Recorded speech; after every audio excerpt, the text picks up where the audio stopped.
있는 그대로를 인정하라. 어떤 아버지가 세 딸을 두고 있었다. 세 딸은 모두 미인이었다.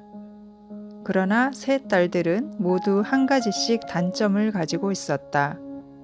큰 딸은 게으름뱅이이고, 둘째 딸은 도벽이 있었고, 막내 딸은 다른 사람 험담하기를 좋아하는 수다쟁이였다.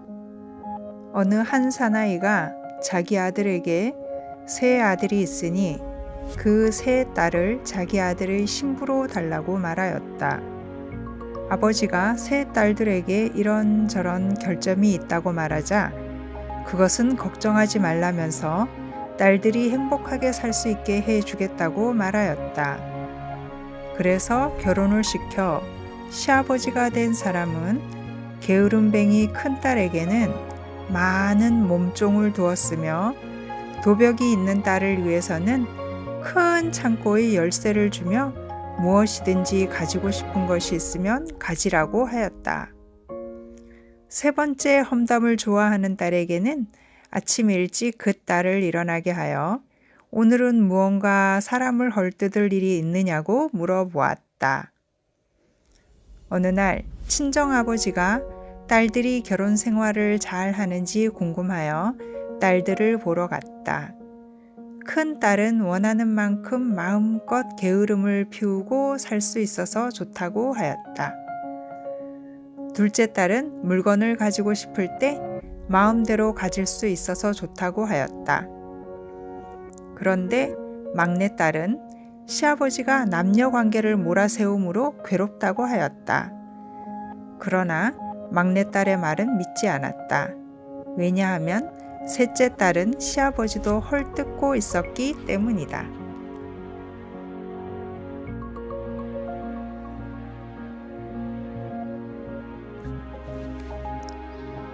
깃털 같은 소문의 위력. 어떤 마을에 이웃의 소문을 퍼뜨리길 좋아하는 여자가 살고 있었다. 견딜 수 없게 된 이웃의 주부들이 라삐에게 도움을 청하러 왔다. 첫 번째 여자가 말하였다.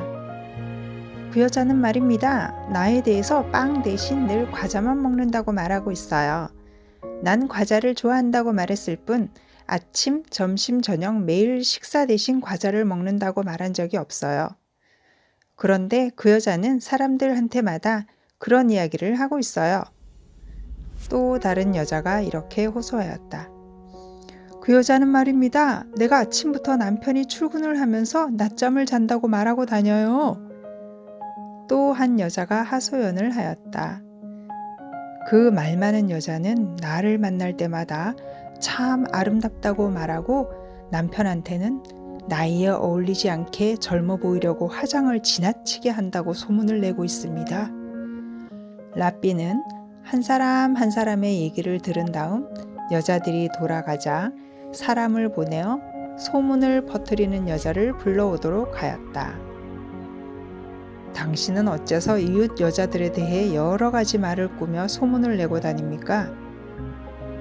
그러자 그녀는 아무것도 아니라는 듯 웃었다. 제가 말을 만든 것은 별로 없습니다. 다만 현실보다 과장을 해서 말하는 버릇이 있는지는 모릅니다. 그렇지만 진실에 가까울 것입니다. 저는 이야기를 조금 재미있게 하고 있다고 생각합니다. 저는 말이 조금 많은 편인지도 모르겠습니다. 제 남편도 그렇게 이야기했으니까요. 라삐는 잠시 생각에 잠겼다가 잠깐 방에서 나가 커다란 자루를 가지고 돌아왔다. 라삐는 여자를 향하여 말을 하였다. 이 자루를 가지고 광장까지 가십시오. 광장에 도착하면 자루를 열어 이 안에 들어있는 것을 늘어놓으면서 집으로 돌아가십시오. 집에 도착하거든 다시 늘어놓고 온 것을 주워 모으면서 광장으로 돌아가십시오. 여자가 자루를 받아보니 매우 가벼웠다. 도대체 이 안에 무엇이 들어있을까? 궁금했다. 그녀는 광장을 향해 서둘러 갔다. 광장에 도착하여 자루를 열어보니 안에는 새의 깃털이 가득 들어있었다. 맑게 개인 날이었으며 산들바람이 산들산들 불고 있었다. 그녀는 랍비가 시키는 대로 깃털을 꺼내어 길바닥에 늘어놓으며 집으로 돌아왔다.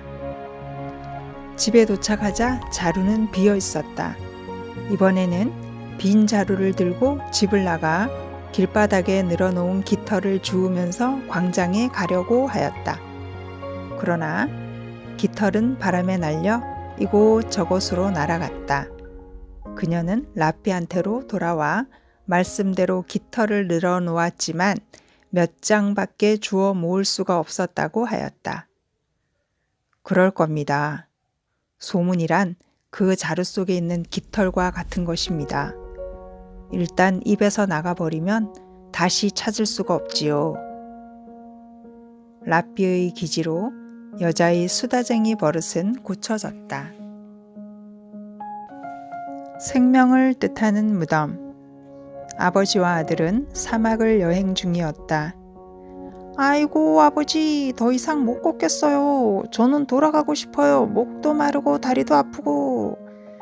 앞에서 걸어가고 있는 아버지에게 아들은 우는 소리로 사정을 했다. 그러나 아버지는 좀처럼 쉽게 포기할 것 같지 않았다. 아들아, 끝까지 가보자. 이렇게 포기하면 안 된다. 조금만 가면 곧 마을이 나타날 거야.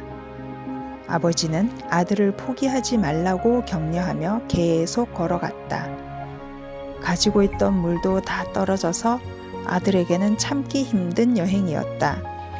아무리 참고 가도 사람이 사는 마을은 나타나지 않았다. 그러나 아버지가 아들에게 용기를 북돋아 주어 포기할 수 없었다.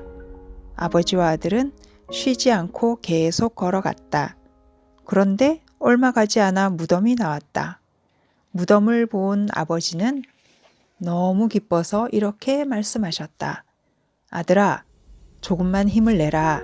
여기에 무덤이 있다는 것은 이 근처에 마을이 있다는 표시란다. 아버지 정말이에요? 아들은 무덤이 왜 마을이 있다는 표시인지 몰랐지만 다시 희망을 가지고 걸어갔다. 얼마 후 바로 가까운 곳에 마을이 있었다.